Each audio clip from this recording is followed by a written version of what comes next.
যখন ঈশ্বর কিছু করার সিদ্ধান্ত নেন তিনি সেটা করেন। অনেক সময় লোকেরা ভাবে না, ঈশ্বর মঙ্গলময়, তিনি এটা আমার প্রতি করবেন না। তিনি করবেন, তিনি কি আমাকে গন্ধকের হ্রদে নিক্ষেপ করবেন? যদি আপনি নতুন জন্ম না পেয়ে থাকেন তাহলে আপনি সেখানেই আছেন।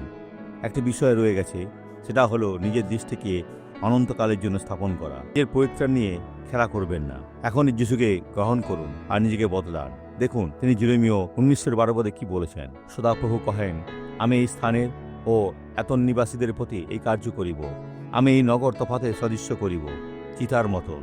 ঈশ্বর আপনাকে বলেছেন তিনি আপনার জীবন বদলাতে চান। আমার ভাই, নরকের হতে যাওয়ার থেকে স্বর্গে যাওয়া উত্তম। নিজেকে সমর্পণ করুন।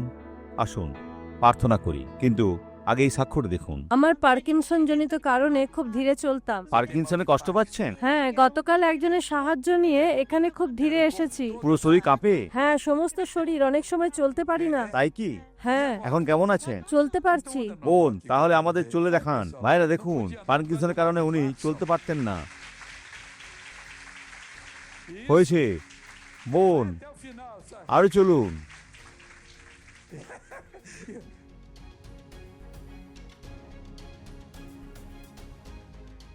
খুব ভালো বোন, ফিরে আসুন। আমি এইভাবে চলতাম।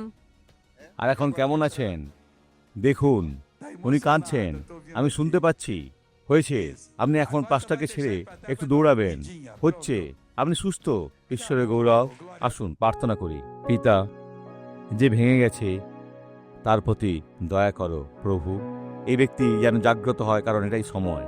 এই ব্যক্তিকে নিপীড়ন করা সমস্ত মন্দকে ছেড়ে যেতে বলছি যিশুর নামে। আমেন।